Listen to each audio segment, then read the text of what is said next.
in CFD, but I do a few other things as well. So yeah, today we're going to be talking about simulation solutions for the energy industry. And South Africa has a very high energy intensity, and due to this, it is the center of the economy. The supply is dominated by coal. There is crude oil, renewables like wind, solar, and hydro, and there's natural gas, as well as there's a bit of nuclear. The growth and development of the energy sector has a very big impact on the economy and the health and welfare of its people, as well as very much the sustainability going forward. So with simulation, we can design, manufacture, reduce design and manufacturing costs, as well as operational costs, and we can improve performances and efficiencies and reduce the impact on the people and the environment. So there's some design requirements that we have for the energy sector is to design, size, and optimize of equipment, and to do predictive maintenance and troubleshooting on those equipments and systems. And then very important is safety and regulations that we have to adhere to nowadays. And we need to also improve efficiencies, reduce emissions and corrosions and things like that. And we need to ensure sustainability going forward. So how do we do it? So the first thing is the coal industry. So the coal industry, we can use software in many applications, starting from mining to material handling, processing, and to the actual power generation itself. So the main goals that we have are designing and sizing of equipment and reducing costs in doing so, and then improving reliability. So we reduce downtimes and things like that. And obviously we need to meet emission specifications. And one very important goal is obviously optimizing. We want to improve efficiencies as much as possible. So we want to optimize our equipment and our systems. The challenges that we have is obviously we need to actually prove concepts a lot of the time. And then if a lot of the time we have concepts already proven, we need to size the equipment. And it's difficult because there's various situations and conditions that we have to deal with. And one thing like that is improving dust suppression when material handling coal. And then one very important challenge is reducing carbon footprint going forward. So the capabilities, we have quite a lot that can handle the different things in the mining, the coal industry. And the main ones are rocky, fluent, and mechanical. And the coupling of those three all together, you can do rocky fluent coupling, rocky mechanical coupling, and fluent mechanical coupling. And you can do steady state and transient, so time-dependent solutions.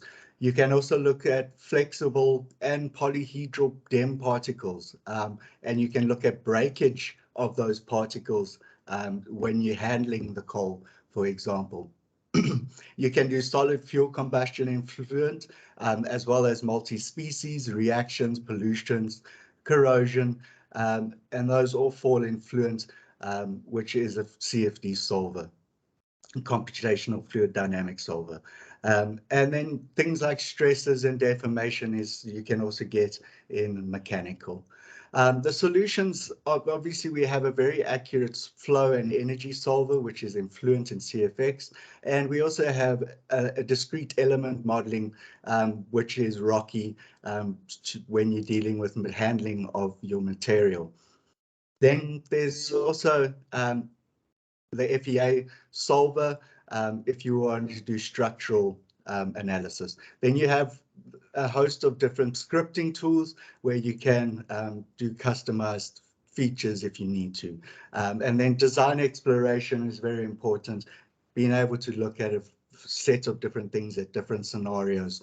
And then lastly is digital twins, which is becoming very important, creating a digital twin of your system, of your equipment, and monitoring it real time and predicting its change thereafter. So the outputs that we can get is just qualitative and quantitative reports, flow fields and visualizations like path lines and vectors. Then you can also look at deformation, stress, wear, and erosion, things like concentrations or mole fractions of pollutants. You can look at dust and particle motion. Yeah, so there's a whole host of different outputs that you can get. And the benefits of it is you can prove before commissioning that it's going to work. You can assure people that it's going to work and that it's going to perform as it should. And then you can adhere to emission standards. You can see what pollutants you are creating and reduce those. And then you can understand with under various conditions and the characteristics under various conditions. And with doing so, you can reduce cost and you can reduce downtime. And then most importantly, improve the product quality. Yeah. Okay, so then next we have with the oil and petrochemical, which is also quite a big part. And there's mainly also a bit of handling, but also the combustion of it, turbines, internal combustion engines, things like that. We're always trying to improve the efficiencies of those. So we often need to design and size of equipment. We want to reduce the cost when doing so, and we want to improve the reliability of our equipment, and we want to meet emission safeties, and we can optimize our equipment as well for specific conditions. The challenges we have as well is the proof of concept sizing of equipment and the various conditions and scenarios that we have. And we need to improve our carbon footprint. So we need to reduce emissions. And those are the challenges that we have in the current day and age. So the capabilities that we have is mainly fluent and mechanical for like turbines and things like that. We have steady state and transient. We can also do reactions and combustion and energy and heat transfer, all the heat transfer modes, conduction, convection, and radiation. We can do various turbulence model, multi-species. We can look at pollution, corrosion, and stresses and deformation and fatigue with our mechanical solver. And then things like blade flutter is another important thing that we can look at. Very host of tools suited for that. We have accurate energy and flow solver and various customized fields with scripting and things like that. And we can do a host of explore various designs quite simply and build digital twins with that exploration. And then we can get quicker answers with that digital twin in real time. And then one very important thing we have is a host of turbo machinery design tools, and that goes from the design of the blades all the way through to combustion and all of that. So there's a whole host of turbo machinery tools. So the outputs, quantitative and qualitative reports. The main fields are like velocities and pressures and temperatures and volume fractions of species if we're looking at pollutants, and also the combustion process and reactions. And we can look at flow and temperature fields quite easily, and we can look at stresses and design life of blades. So the benefits is that we can prove concepts again. We can design size equipment before commissioning. We can understand the flow and thermal characteristics on a higher level than if we were taking just measurements. We can reduce energy consumption and improve efficiencies, which then reduces our carbon footprint. And as well as adhering to emission standards.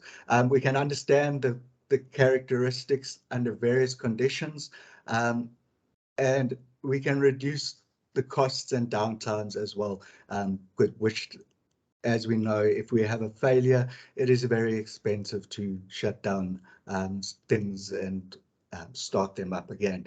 So we want to also optimize and improve product quality as best as we can. The next topic is wind power, which falls under one of the renewables. And there's a whole host of tools that can be used to design turbines, and anything from the blades to the motors to the structural. So all of it can be done. So the customer goal is to improve the time for design and sizing of the equipment and reduce cost of doing so. We want to improve the reliability of such things because safety is always very important. And we want to minimize the impact on the surroundings, such as noise and things like bird strikes and things like that. And also we want to optimize designs for specific wind conditions. So the engineering challenges is maximizing the energy production by improving efficiencies, and we can improve efficiencies on the blade in the motor, and there's a number of ways we can do that. Then the one very much a challenge is the distribution on installation sites. They're often very different and unique, and there's a wide operating envelope. So the site wind conditions can vary from seasons and throughout the days even. So we want reliable controls as well to control the things like if it's over spinning. And then we can also have efficient structural designs, ensuring those do not fail and do not have any issues. Okay, the capabilities, we have fluent and for the CFD on the blades, which has the various tools available. And then we have mechanical as well, which you can do your structural, as you can see, the blade flutter and deformation of a blade here. Then also the electromagnetism for the motors and transformers and things like that. And then we can do steady state and transient fluid structure interactions, so coupling between fluent and mechanical, and as well fluent and electromagnetic. And we can look at deformation and stresses in mechanical. We can use moving reference frame and mesh motion in fluent to solve transient behavior. And we can look at fatigue and composites and things like blade flutter as well. So the main solutions, we have an accurate flow and structural solver and electromagnetism. I forgot to mention that, but we have also solutions for software and control systems. And then we have a host of turbo machinery design tools, and we can use a host of scripting tools to customize things. And then we can just explore various situations and create digital twins of our systems and monitor them in real time and get feedback in real time and adjust in real time. So the main outputs that we can get is quantitative reports like velocity, pressure, temperatures, any electromagnetism, like forces, fluxes, and deformations and stresses in mechanical. Things like we can also look at path lines, vectors, and isosurfaces influence. And then the benefits is we can size equipment before commissioning. We can improve the efficiencies and improve their power generation. And we can reduce the impact on surroundings. One thing I forgot to mention is noise as well. We can model noise, and you can look at how that impacts the surroundings. And you can do predictive maintenance with your digital twins to see when things are going to fail and when things are going to and how your systems work. And then we want to optimize our designs, and we can do that. And we can optimize all different parts of it, from the blade to the motor. The next topic is solar power. And this is just a smaller topic, not as big. And yeah, so the main thing is to decrease the time to market, and we want to optimize the performance. So we can look at thermal loads and solar loading, and we can also optimize the structural performance so we can ensure that it handles specific wind conditions. We can decrease cost in doing so, and we can improve the reliability and the product quality. The challenges is obviously proving a concept. So things like, it's not only PVs, we can also do concentrated solar power, and we can then need proof of concept. And then you need to have your systems reliable in high wind conditions and variable solar loading, and improve efficiencies and power generations where possible. So the capabilities are fluent and mechanical. We can do steady state and transient, energy, heat transfer, and solar loading, conduction, convection, and radiation. We can also do semi-transparent media like glass, and then in FEA we can do things like stresses and deformation. We have an accurate flow, energy, and structural solver for that, and we can do scripting, design exploration, and build digital twins. Because the outputs are velocities, pressures, and temperatures, and deformation and stresses, as very much like previously, but one that stands out is the energy, solar energy absorption, and we can manage thermal properties of our solar panels and concentrated plants. The benefit is understand the flow and thermal characteristics, improve structural performance, and we can reduce the time to market using simulation. And we can prove concepts when we're doing something like a concentrated solar. My last topic is hydrogen. And that is it's one of the things I didn't mention earlier, but it is a growing market. And I think there's a lot of investment going into hydrogen as we move forward. So the main customer goals is to design and scale up facilities. We want to increase our yield when we produce it. We want to improve our efficiencies when we burn it, and we want to reduce costs, manufacturing and operational. And another very important thing, we need to reduce emissions and the carbon footprint. The engineering challenges we have is proof of concept, because there's a lot of new industries that are opening up, like electrolysis cells and fuel cells, and there's very many ways you can use Ansys and QFinsoft's tools going forward with the hydrogen industry. The capabilities is fluent and rocky and mechanical. We can use coupling with all of those, and we can do multi-physics.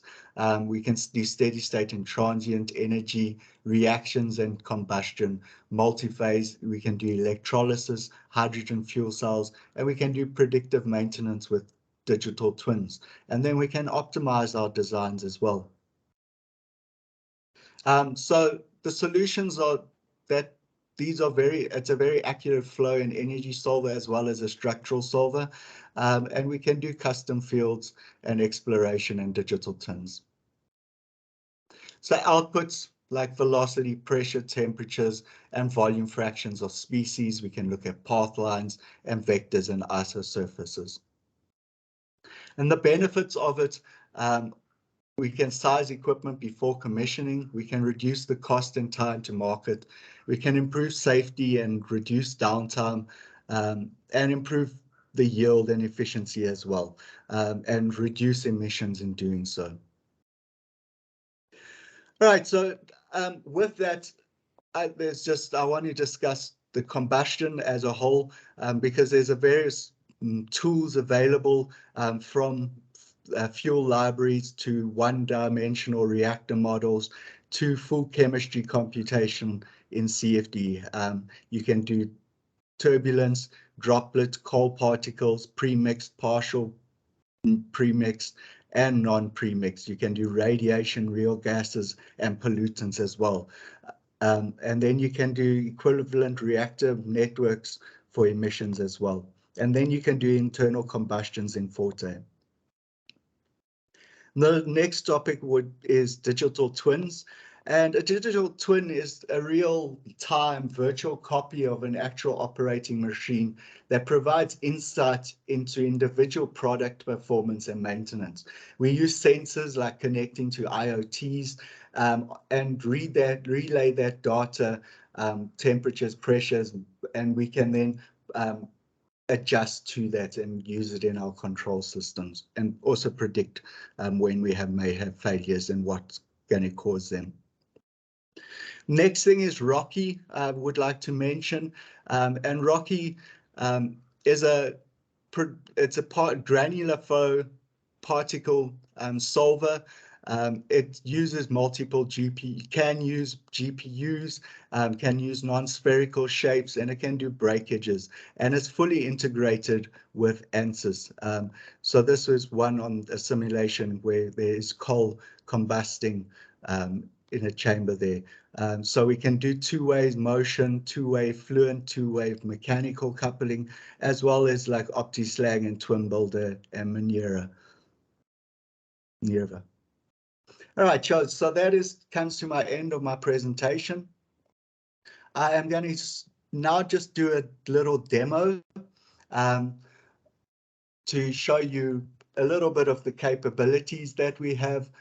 So here is a model. It is just a section of the full model. So it's a 45-degree section. At the bottom here, let me hide the bodies of influence. At the bottom here, we have our air inlet, and we have our fuel inlets over here. And then this just a chamber and our outlet at the top here. All right, so I have added a couple bodies of influence to size my mesh accordingly at various points. Okay, so I'm going to go to Fluent now, and I'm going to go to watertight geometry workflow, and I'm going to create a mesh. So I'm going to just choose that, select that.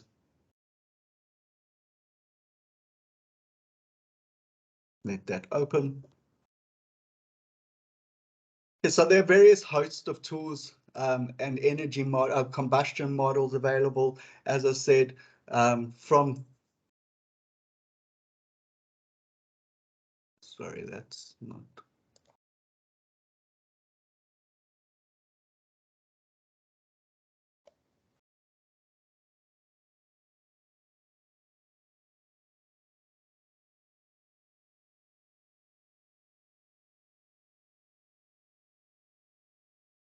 Okay, just give me a moment. I'm busy opening it up.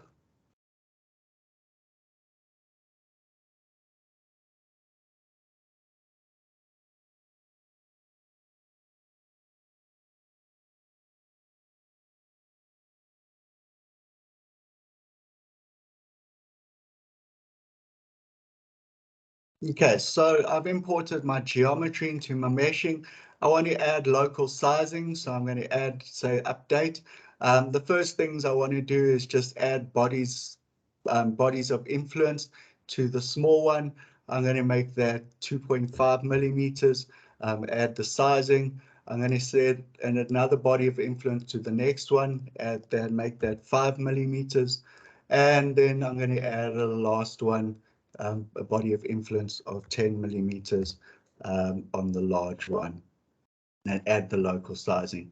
Then I also want to add face sizing or proximity, should I say. I'm going to have a minimum of 0.1 mil, maximum of 100 mils, and I want 10 cells per gap. And I'm going to choose my inlets, fuel inlet and the air inlet, and I'm going to add a sizing there. Okay, then I can go to my surface mesh. I can add a minimum size of 2.5, should I say, and 100 as my maximum. And I want a minimum of 3 cells per gap. I'm going to say faces. I'm going to add that. Okay, then I'm going to generate my mesh.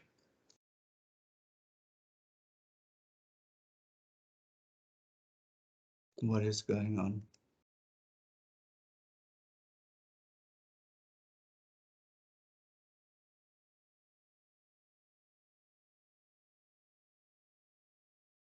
Let me try that again. Excuse me, sorry. It's all right, that happens during demos. Yeah. It always happens in demos.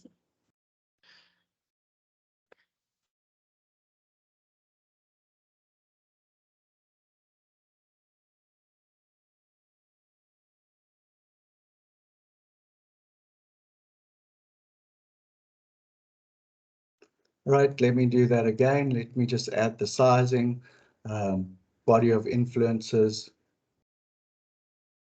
small one.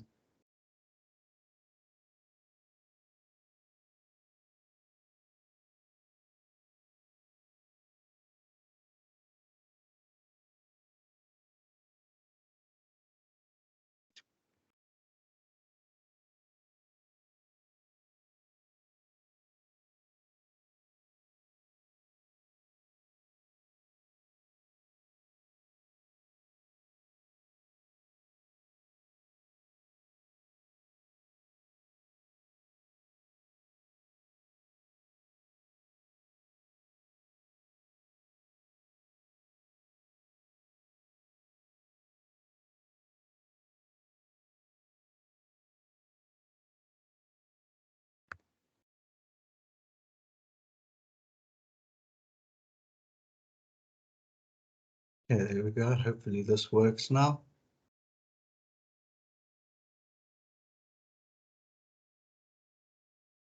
Yeah, there we go. Then I'm going to describe my geometry. It's only fluid regions with no voids. I can describe that. I've named my something that I forgot to do is I need to add periodicity. So I'm going to set up periodic conditions, and I'm going to select manual 45, and I can select that set up periodic. All right, can then describe my geometry again, and then I can see I named my various surfaces with inlets for inlets, and automatically Fluence assigns inlets to that. You can see my periodic now has a shadow as there, and then all the other walls in my model. Okay, then just my fluid region, I'm going to update that. And then I'm going to just add some inflation on my boundaries. And then I can generate my mesh, volume mesh. I'm going to make a polyhex core mesh, and then I'm going to make that smallest 2.5 and 80. And then I can generate my mesh from there.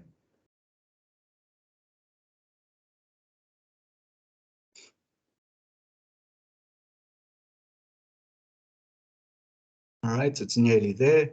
It's creating the mesh. It's complete now, so you can see what the mesh looks like. I can look through various sections, what the mesh looks like. Yeah, so then I can save this and I can go to my solution mode. I can also improve the quality if necessary, but the quality was pretty good. So I can move forward.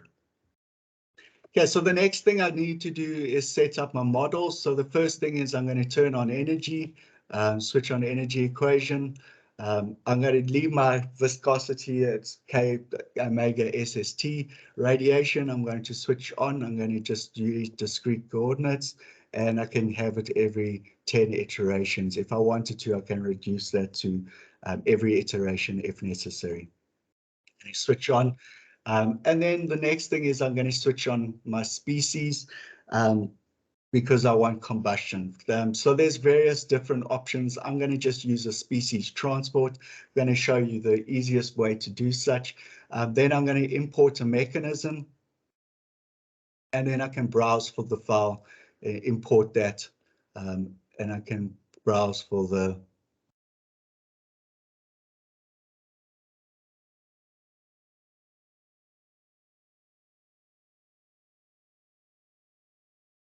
and add that.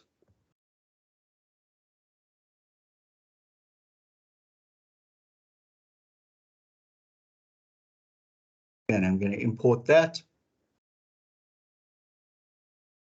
Then it's going to add that to my library. And it's got a various mechanisms, 50 mechanisms. And this ChemCin is obviously the pre-reactions already calculated for you. So Fluent doesn't have to do that, but it can do that, but it doesn't have to.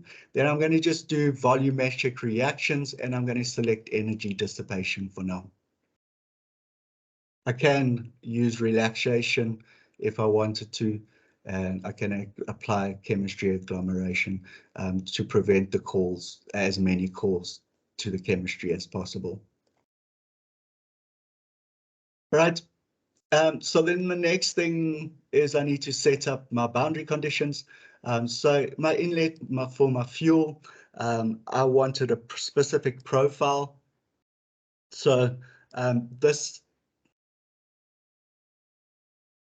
is, where is it? This is the profile that I have. I got only the X and Y coordinates values and the U values, and then the fitted one that I calculated, and that's just my resultant. 43 is my maximum, which I got to check if it, or 46 should I say, is my maximum, so I can check it. So I'm going to fit that. So I'm going to go to Fluent.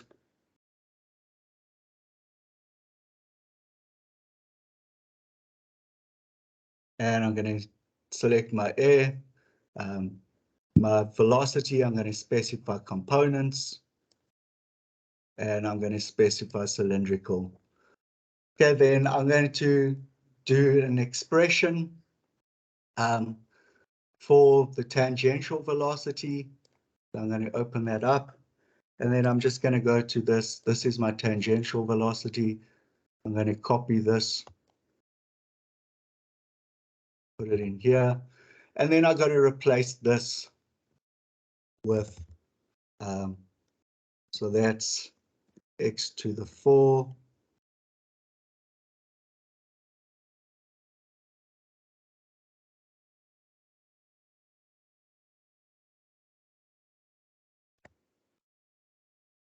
and then x I need to replace with my position in my x, and I want to square that, and I want to add my position in z, and I'm going to square that, and I need to square root that.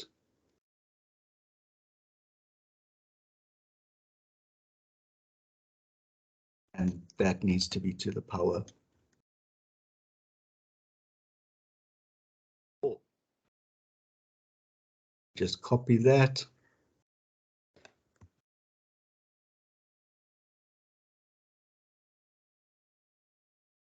3, 2,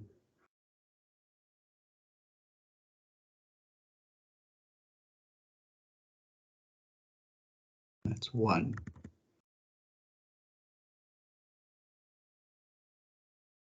It's meters per second.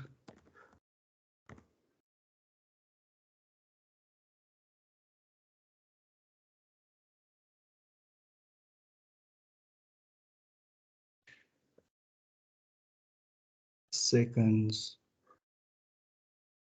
minus 1 minus 2. Right, so it is unit sensitive. That's why I have to put these units in. But now it's done, so I can accept that. I can repeat that for my actual flow velocity. And then I want to just add that my thermal, the temperature of it. And then I can specify my species. Okay, let me just check.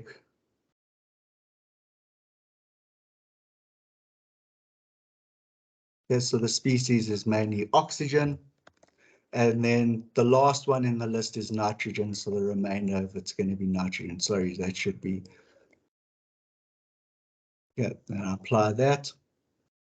Then on my fuel inlet, I just got to add a specific velocity. So that's, let me take it as 150. My thermal, it says 108. And then my species is mainly CH4. So let's go to CH4. And I want to specify the mole fraction, 984. And I want to add carbon dioxide. And the last, yeah, and that's all I want to add there. And the remainder is nitrogen. So I'm going to add that. Okay, then my outlet, I can make a pressure outlet. So I can make a pressure outlet. I can add backflow if needed. I can add the backflow of minus if it is, and I can add species if necessary. Right, and then lastly is the walls. So the one wall is I'm going to make, I think that's, sorry, it should be wall 6, but nonetheless, I'm going to make a temperature of 300, and the rest of them I'm going to make a temperature. I can multi-edit them and all at once and make a temperature.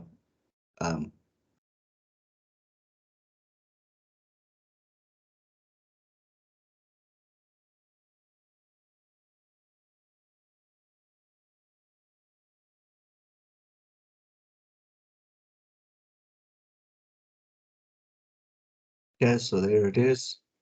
And then I can add a temperature to all of them, let's say of 1100 degrees, and I can apply to all of them. All right.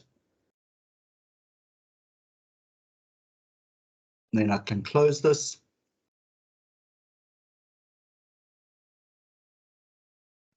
Okay, and then I want to just add a few report definitions. Things like important would be mass flow rate, where I can do mass conservation and look at my inlet, my fuel inlet and outlets. Yeah, and then I can set up monitors as well. Okay, then I can solve this, initialize it with, I must first go to initialization and the settings here for the different species. So I'm going to specify the species.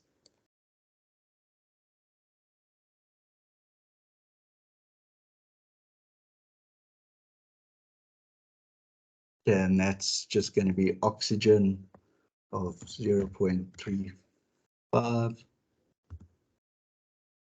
CO 2 of 0.15, and water.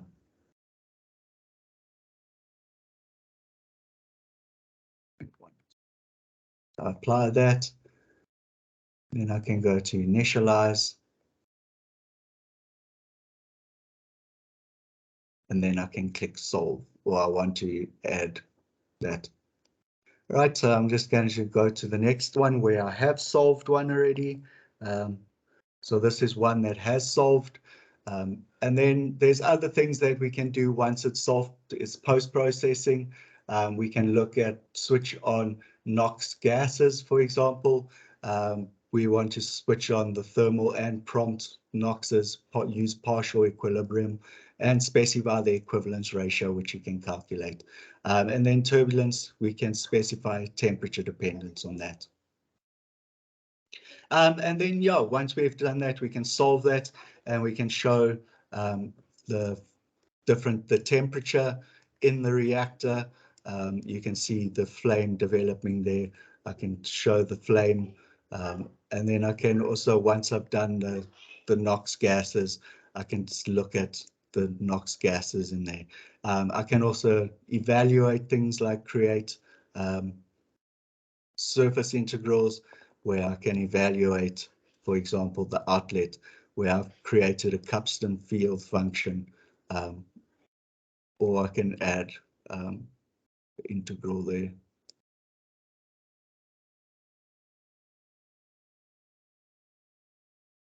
Yeah, so yeah, that comes to the end of my demonstration. I can also check the vectors, sorry, lastly, just check the vectors to ensure that they look right based on the profile. They do look good. So it was that 46 meters per second, which was right. Yeah, that comes me to the end of my presentation. I hope you enjoyed it. And yeah, enjoy the rest of your day. Thanks a lot, Keith. That was very informative. I'm sure that everybody who attended the call will have some key takeaways from this. Don't know, is there any questions from anybody based on what was at this stage demoed and showed, or alternatively any questions? Yes, Ashok, I think you've got a question. You're welcome to ask. Hi there, thanks. Yeah, thank you for the very insightful presentation. I just wanted to find out, so yeah, it seems like it's very useful for simulating equipment and stuff like that before commissioning. But let's say, for example, there's a boiler that was installed in 1980 something, and there's minimal data about it. And we want to try simulate something like that to see what the current performance of that piece of equipment is, and then compare it with what a newer, more efficient boiler would be. Is that kind of thing possible with your software, or do you need very detailed information on the state of that equipment to get any results? Thanks. So it really depends on what you want to look at, but at the detail you want to look at. But you would need to the detail of the equipment to some degree. You could probably estimate it with photos and things like that, but you would need some representation to be able to simulate it, because if you don't put the right information in, you're not going to get the right information out. But you could with photos try build a model, and with experimental results try get something very similar, and then do design changes thereafter and see how they affect it.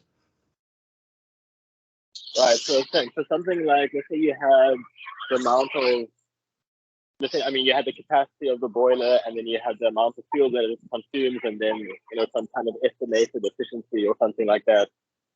Would you be able to get some kind of result, even if they're not 100% accurate, and then kind of go from there? Yeah, you would need some 3D modeling of your stuff, some form of physical representation. So you would need to try get some photos and reconstruct as much as you can, because the small details make a big difference, and that's one very good thing about these tools is optimizing designs. So one would need a physical representation of of your boiler, for example. Okay, great. Thank you.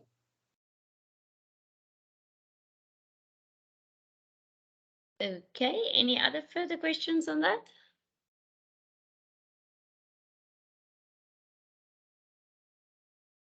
Okay, I think that is. I'm just going to stop the recording quickly.